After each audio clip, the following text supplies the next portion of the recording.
Bismillahirrahmanirrahim. Assalamualaikum warahmatullahi taala wabarakatuh. Alhamdulillahirabbil alamin wa sallallahu ala sayyidina Muhammadin wa ala alihi wa sahbihi wasallam, amma ba'du. Kita akan menyaksikan bagaimana kerancuan Wahabi yang mana mereka mengklaim dirinya sebagai Salafi di dalam memahami akidah. Jadi akidah itu adalah kumpulan proposisi, dalam pengertian kumpulan kalimat, kita katakanlah begitu ya, yang mana itu harus ditasdik, harus diiktikodi, harus dibenarkan. Jadi tatkala saya mengatakan misalkan Zaid itu adalah seorang laki-laki, nah itu adalah sebuah proposisi. Jadi menetapkan kelelakian kepada Zaid. Nah, apabila proposisi itu di dalam kenyataannya memang demikian adanya, berarti itu adalah sebuah kalimat atau sebuah perkataan yang benar, atau biasa disebut dengan sidik, yang mana apabila diterjemahkan ke dalam bahasa kita menjadi jujur. Apabila keadaannya tidak demikian, maka dia itu disebut kadzib ya, atau bohong. Dalam pengertian apa yang dia katakan, yang mana itu sebagai lazim dari apa yang dia i'tiqadi, itu tidak sesuai dengan kenyataan. Nah, Wahabi Salafi ini mereka tidak jelas, tidak tepuguh ya, tidak presisi atas apa yang mereka i'tiqadkan kepada Allah Subhanahu wa taala. Jadi misalkan ya, tatkala kita itu menetapkan Ar-Rahmanu 'alal 'arsy istawa, kita itu nanti sama-sama menetapkan secara lafaz bahwa istawa itu memang sah untuk Allah Subhanahu wa taala. Yang bagaimana Allah sendiri yang mengatakan demikian. Tetapi tatkala memaknai apa sebetulnya makna istiwa yang tetap bagi Allah, nah disinilah Salafi Wahabi itu mereka berbeda dengan Ahlus Sunnah wal Jamaah. Kita akan saksikan bagaimana seseorang yang diustadzkan oleh kalangan Wahabi menjelaskan ayat-ayat mutasyabihat, apa yang harus ditasdik secara makna, apa yang harus dibenarkan secara makna oleh seseorang tatkala melihat ayat-ayat seperti ini. Ini namanya Muflih Safitra ya. Kita akan dengarkan. Apa itu ta'til? Ta'til itu menolak maknanya. Di ta'til itu artinya pokoknya menolak mentah-mentah. Gak ada tuh namanya Allah punya tangan, gak ada. Gak ada Allah punya wajah, itu namanya di ta'til, tolak mentah-mentah. Di tamtsil itu artinya dimisalkan. Dia bilang, ya Allah itu punya wajah, wajahnya ya kayak kita. Disamain. Itu namanya di tamtsil. Sebentar ya. Ini tadi masalahnya taktil, kemudian tamsil. Yang mana saya kasih konteks dulu. Video ini menjelaskan bahwa Muflih Safitra itu menerangkan apabila kita itu mendapatkan ayat-ayat yang menyebutkan sifat Allah Subhanahu wa taala, maka 6T ini tidak boleh dipakai. Jadi kalau kamu menetapkan misalkan wajhun bagi Allah Subhanahu wa taala, kemudian kamu memakai salah satu dari 6 ini, yaitu diantaranya taktil atau tamsil, dalam pengertian tadi kalau kata dia begitu ya, yang namanya taktil itu menafikan wajah sama sekali. Kalau tamsil itu menyerupakan wajahnya itu ya dengan wajah kita atau dengan wajah selain kita, maka itu sudah sesat. Nanti ada 4 lagi di belakang apa yang dia sebutkan. Saya mau ngasih dulu gambaran di sini bahwa pada akhirnya Salafi Wahabi pun tidak bisa berdalil dengan Al-Quran dan hadis pada akhirnya. Jadi mereka yang mengklaim paling sunnah, paling Quran, paling ngikut dalil Quran dan hadis, pada akhirnya Muflih Safitra di sini tidak menyebutkan satupun Quran atau satupun hadis yang menyatakan tidak boleh mentamsil dan tidak boleh mentaktil atas pengertian yang bersangkutan jelaskan begitu. Dan nanti akan kita bahas apakah pengertian taktil dan tamsil itu sebagaimana yang dia sebutkan atau tidak. Nanti akan kita bahas itu. Kita lanjutkan dulu ya. Ya, atau dibuat permisalan. Kamu tahu kan wajah? Nah, wajah itu mungkin Allah itu sepertinya mungkin Allah itu ada matanya, terus ada hidungnya. Di tasbih itu diserupakan. Misalnya dia bilang ini serupa dengan wajah Nabi Adam. Sebentar ya, ini menarik ini. Sepertinya mungkin Allah itu ada matanya, terus ada hidungnya. Di tasbih itu diserupakan. Misalnya dia bilang ini serupa dengan wajah Nabi Adam. Serupa wajahnya Allah itu dengan wajahnya kita. Atau serupa dengan rembulan. Apa itu tadi? Di tasbih. Tasbih ya. Nah, kita pastikan dulu ini ya supaya tidak tercampur terlalu banyak nih. 6 begitu. Kita bahas 3 dulu ini. 1 taktil, 2 tamsil, 3 tasbih. Kata Muflih ini yang namanya apa tadi itu taktil itu menafikan. Jadi sifatnya tidak ada. Nah, ini Muflih ini harus belajar banyak ilmu kalam ya. Jadi saya sering mengatakan bahwa akan sangat rancu sekali orang yang sedari awal dia itu sudah mengharamkan ilmu kalam, sudah mengharamkan ilmu tauhid ala Ahlus Sunnah wal Jamaah, ala Asy'ariyah Maturidiyah, kemudian menjelaskan istilah-istilah yang mana memang istilah-istilah itu sedari awal itu adalah istilahnya mutakallimin. Jadi tatkala mengatakan misalkan taktil, orang kan nanti yang mentaktil itu orangnya menjadi mu'attilah. Mu'attil itu yang mentaktil. Nah, yang mentaktil ini siapa? Pada sejarah, pada literatur yang kita dapatkan, mereka itu adalah kelompok orang yang dilabel oleh Mu'tazilah. Seperti siapa misalkan? Seperti yang jajaduknya itu yang besarnya seperti Al-Jubba'i, atau seperti Al-Qadhi Abdul Jabbar Al-Mu'tazili, atau seperti Al-Imam Az-Zamakhsyari sebelum beliau itu masuk ke Ahlus Sunnah wal Jamaah, sebelum berdebat dengan Al-Imam Ghazali. Nah, mereka itu adalah afrodnya, member dari Mu'tazilah begitu. Dan yang mana mereka sendiri tidak mengaku sebagai Mu'tazilah, karena Mu'tazilah itu sebagaimana sebutan kita kepada Wahabi. Mereka kan nggak mau disebut Wahabi begitu. Mu'tazilah pun nggak mau disebut Mu'tazilah. Nah, cuman mau apapun namanya itu, mereka itu punya i'tiqad bahwa yang namanya sifat ma'ani bagi Allah Subhanahu wa taala itu tidak ada begitu. Jadi Allah itu zat, tatkala kita menyebutkan Tuhan, Allah itu ya zat saja. Dalam pengertian tidak memiliki predikat yang qadim. Karena mereka punya alasan-alasan tertentu yang mana tidak usah saya sebutkan di sini karena kalau disebutkan harus di-rod, nanti akan malah panjang. Nah, ini tidak presisi di dalam tidak presisi di dalam menjelaskan mu'attil itu. Jadi mu'attilah itu nanti sifat itu kan macam-macam, ada sifat nafsiyah, ada sifat salbiyah, ada sifat ma'ani, ada sifat ma'nawiyah. Nah, karena sifat ini dia bermacam-macam, kemudian nanti di antara sifat itu ada yang mewujud, ada yang tidak, kemudian ada yang hal, kemudian ada yang nafsuhu.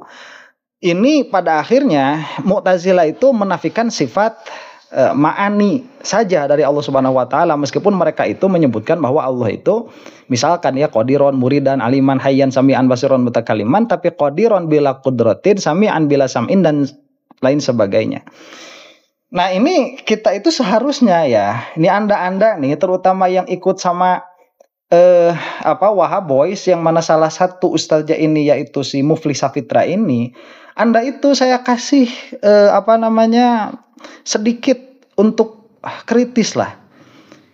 Kan si Muflih ini dan Anda semua, hey Wahab Boys, itu kan mengklaim diri, memproklamirkan diri sebagai golongan yang paling hadis, golongan yang paling Quran, dalam pengertian apabila menjelaskan sesuatu itu tidak dikasih hadis, tidak dikasih Quran, harusnya Anda tidak menerima, sebagaimana Anda tidak menerima bahwa tahlilan itu kita ambil misalkan dari kias.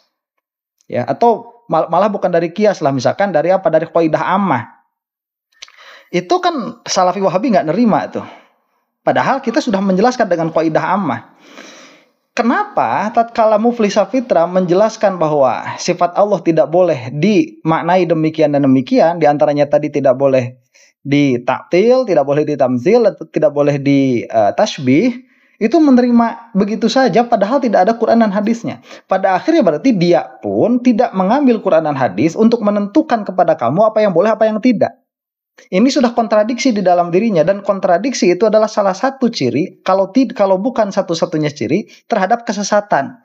Makanya Al-Quran itu mengklaim kalau ini Al-Quran memang bukan dari Allah sebagaimana seanggapan kalian, hai orang-orang kafir, kira-kiranya begitu, maka kamu akan mendapati di dalam Al-Quran itu banyak sekali kontradiksi.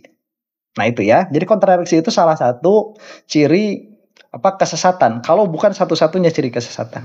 Nah, jadi yang pertama ini sudah salah ya. Kalau taktil itu dimaknai Allah nggak punya wajah, atau dalam pengertian Allah tidak punya sifat secara mutlak, enggak. Kalau orang ini dia meyakini adanya sifat ma'nawiyah pada zat Allah Subhanahu wa taala, tapi meskipun demikian dia itu tidak mengimani atau tidak meyakini atau tidak mengetahui bahwa pada zat Allah itu ada sifat ma'ni, maka dia itu masih disebut mu'attilah. Kemudian yang kedua, dia menyebutkan tamtsil ya. Tamsil itu ya menyerupakan katanya. Jadi kalau wajah itu ya seperti wajah apa ya? Seperti wajah kita begitu. Ini saya itu getek dengarnya, masa ada menjelaskan seperti ini begitu ya. Wajah oh ya seperti wajah kita begitu, atau seperti wajah sesuatu begitu ya, seperti wajah apa sapi misalkan, seperti wajah kambing misalkan. Itu namanya apa? Tamsil. Nah ini nggak seperti itu ya. Ya, ini nggak seperti itu. Jadi tamsil itu ada dua istilah, ya. Ada tamsil dalam istilah balaghah. Kemudian ada tamsil di dalam istilah ilmu akidah, ilmu aqaid. Nah, di dalam kita bahas dulu dari segi ilmu balaghah ya. Yang namanya tamsil itu kan dia menyerupakan sesuatu dengan sesuatu yang lain, yang mana jami'nya itu bukan musyabahah ya. Jami'nya itu bukan keserupaan. Jadi harus ada, kan kalau kita apa ya, kalau kita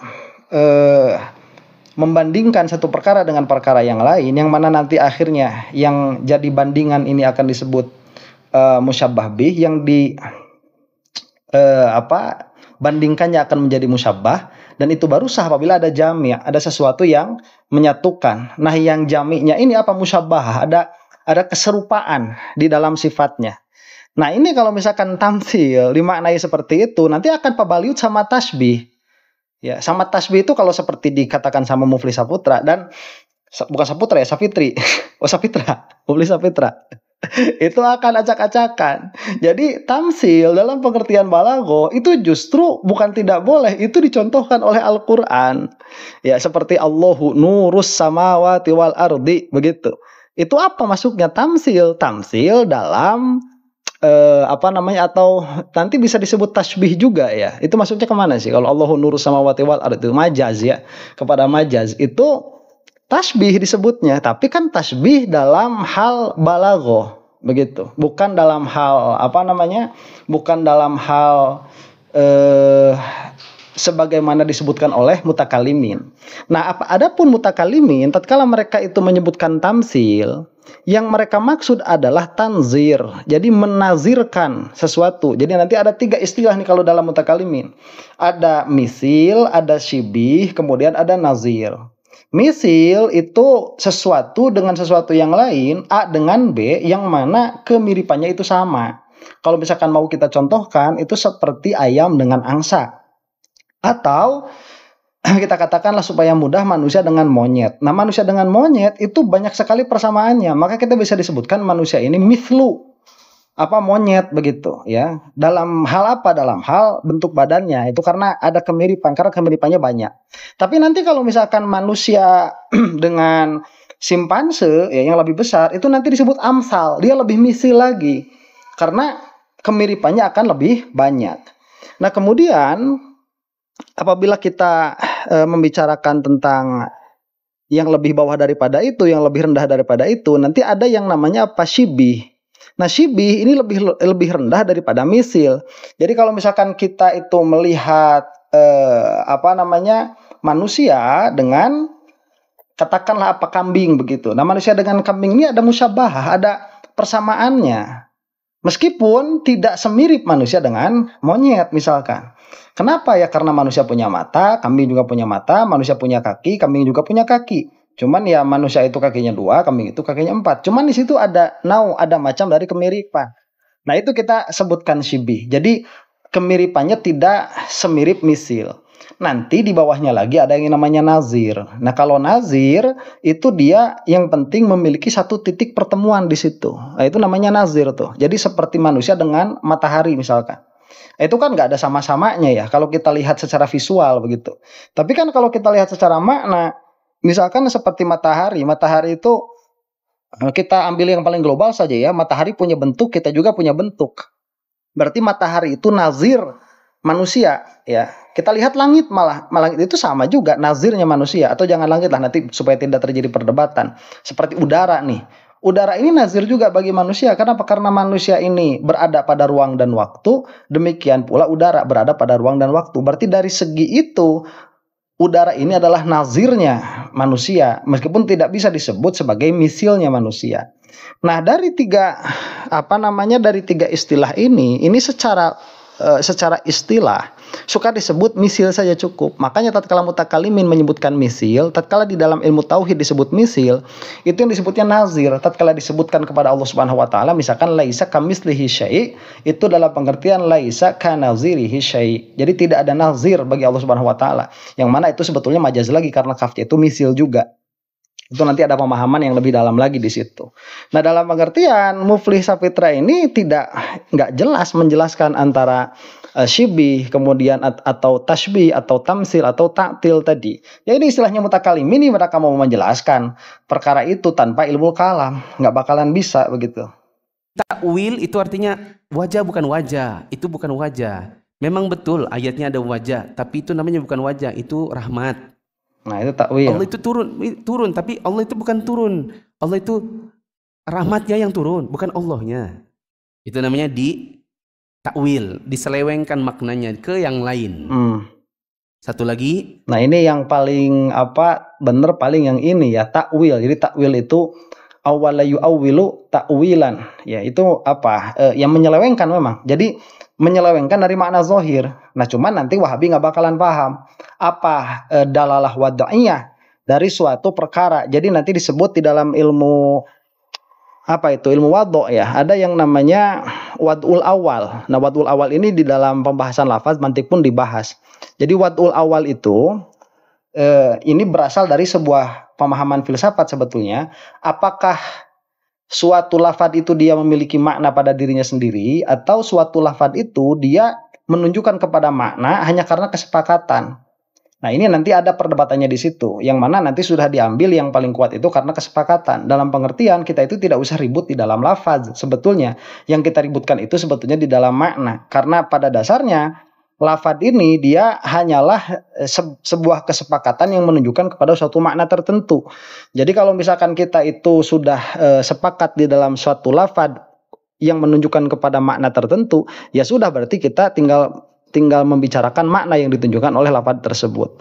Nah, wad'ul awal itu dalam pengertian karena kita itu lahir di mana bahasa sudah terkonstruksi dengan sangat baik, maka mau tidak mau kita harus mengikuti kemana lafaz ini ditujukan ke dalam maknanya begitu. Jadi kalau misalkan kita itu membicarakan pisang misalkan begitu ya, kata pisang, apakah boleh kata pisang ini dipakai bukan pada buah-buahan yang dimaksud begitu.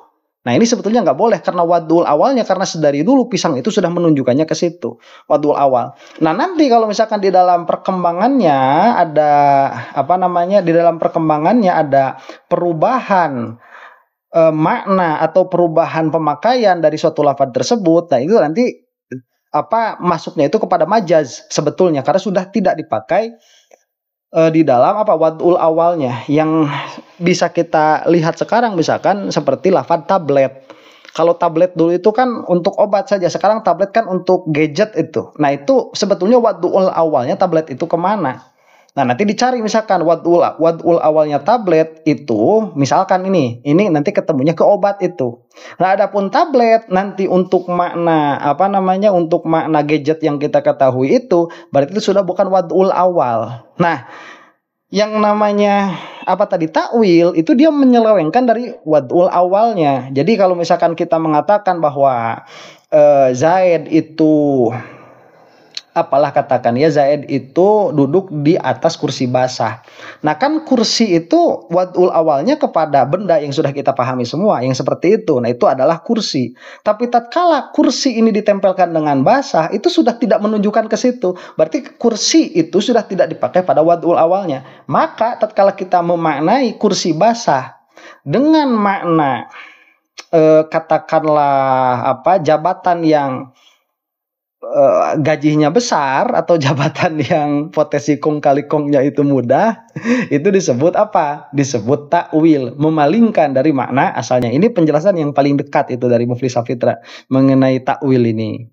Di takyif, dibagaimanakan. Nah ini takyif. Misalnya orang bertanya, bagaimana sih Allah itu bersemayam? Ya bersemayam itu kayak kita ini loh. Bagaimana caranya kayak kita ini loh?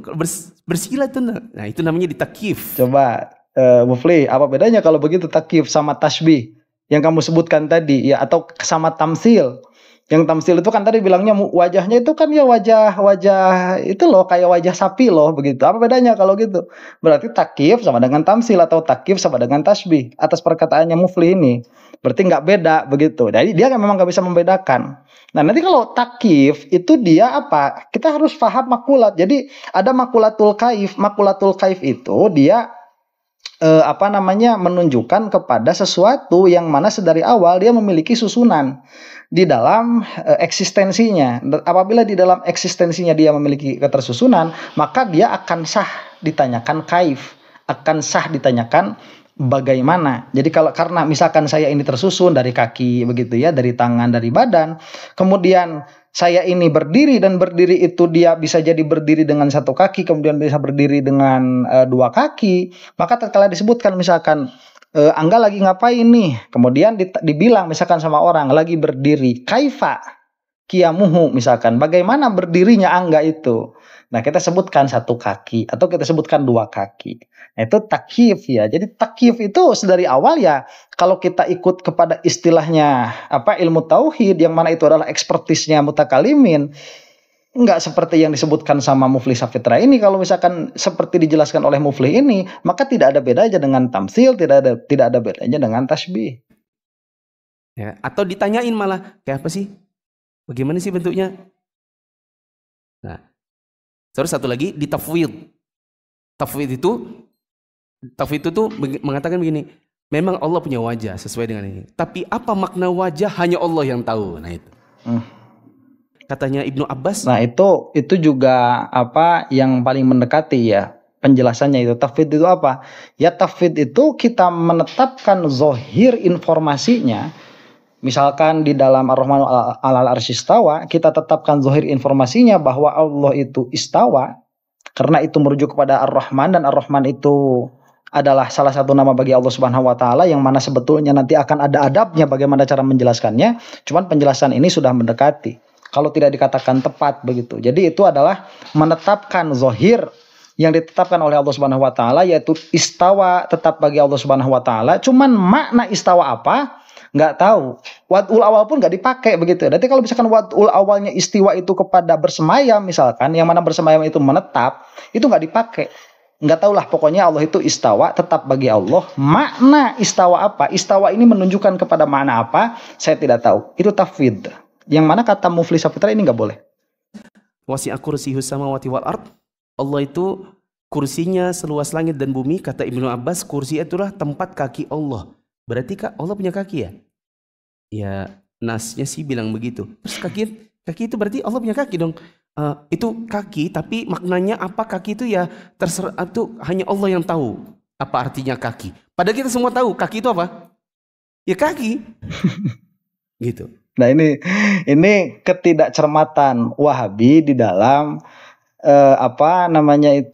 membaca suatu penjelasan. Jadi kalau Ibnu Abbas mengatakan misalkan apa makna aras, misalkan aras itu mahallul qidam misalkan begitu ya, tempatnya kaki. Itu kan menjelaskan secara lughah, bukan menjelaskan aras yang ada di dalam Al-Qur'an begitu. Apalagi kalau misalkan sampai ditarik kesimpulan bahwa Allah punya kaki, dari mana? Ya, wasi'a kursiyuhu, kursi itu kan dia tempat kaki, itu maknanya. Apakah siapa tadi Ibnu Abbas misalkan mengisbat bagi Allah itu ada kaki dari ayat tersebut begitu. Nah kan tidak ada mantuknya. Tatkala kamu paham Allah punya kaki hanya karena disebutkan bahwa Ibnu Abbas itu menyebutkan yang namanya kursi adalah tempat kaki, kamu tahu dari mana itu? Begitu. Ya, jadi kalau misalkan ini mah gampangnya aja kalau misalkan Zaid itu punya kursi, yang mana kursi itu dalam pengertian tempat kaki, apakah lazim Zaid itu punya kaki? Kan bisa buntung juga begitu. Ya, nah kita tidak memaknai itu dalam pengertian kalaupun misalkan kita nanti mengatakan bahwa Allah itu tidak punya kaki, bukan berarti buntung, karena dari awal Allah tidak menerima bentuk dan tidak menerima tarkib begitu. Dan itu nggak bakalan bisa dipaham lah kalau sama Wahabi yang dari awal sudah mujassimah begitu. Nah, ala kulli halin nanti kalau misalkan disebutkan ya nasnya begitu Allah punya kaki. Mana nas yang menyebutkan Allah punya kaki itu?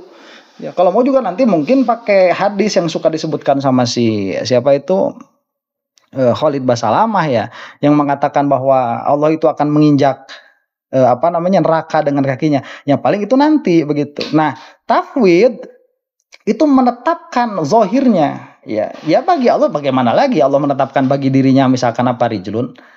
Cuman maknanya apa? Maknanya saya tidak tahu. Yang jelas bukan kaki begitu. Ya, kalau tadi kata Muflih Safitra dikatakan ya kaki kan kita tahu ya kaki itu begini, begitu. Nah itu maka nanti baliknya ke tamsil. Ya cuman kakinya nggak sama dengan kaki kita. Itu masih tamsil. Yang saya bilang tadi dengan bahasa apa? Nazir. Bingung Mas? Nah, ya dia sendiri bingung. Ya. Saya tanya dulu Mas. Acak-acakan. Kita punya kaki? Meja punya kaki? Kaki kita sama kaki meja sama? Apakah berarti setiap kali menyebutkan kaki berarti sama kakinya? Allah punya kaki, bagaimana bentuknya? Yang sesuai dengan kemuliaan Allah. Nah, coba lihat yang dinafikan apa? Keserupaan bentuk, itu yang dinafikan. Berarti Allah itu punya kaki, yang mana kakinya itu punya bentuk, cuman bentuk kakinya Allah tidak ada yang sama. Begitu. Itu tamsil sebetulnya dalam pengertian nazir tadi, malah bisa dalam pengertian syibih. Tidak usah tanya-tanya bagaimana bentuknya, karena para sahabat juga nggak pernah nanya pada Nabi. Bisa dipahami? Nah, artinya, kenapa para sahabat tidak pernah bertanya kepada Nabi? Karena para sahabat paham. Karena para sahabat itu memiliki kalam yang baligh, begitu. Nah, inilah ya kecacatan Muflih Safitra itu dia sudah memahami ayat dengan mengkorupsi 6T. Yang mana pada akhirnya apabila salah satunya ini tidak dipakai, nanti berarti ya Wahabi itu memaknai ayat-ayat mutasyabihat dengan apa? Dengan zohir ayatnya. Yang mana dengan zohir ayatnya itu dalam pengertian apa? Dengan wad'ul awalnya. Kalau dengan wad'ul awalnya akan masuk ke dalam salah satu dari tamsil, tasbih atau tajsim, ya. Akan masuk pada salah satu di antara itu. Nah kita itu kalau mau begitu ya, cuman dua jalannya. Kalau tidak takwil ya tafwid. Yang tafwid itu jalan salaf, yang takwil itu jalan khalaf. Yang mana kedua-duanya ini ada aturan-aturannya yang ketat begitu. Jadi awas jangan sampai salah di dalam menghukumkan sesuatu, dan ini ada sainsnya, dan ini di belakangnya itu banyak sekali mukadimah mahfiyah yang tidak akan mungkin dijelaskan hanya dalam video berdurasi puluhan menit begitu. Demikian, wallahu taala a'lam bishawab. Assalamualaikum warahmatullahi taala wabarakatuh.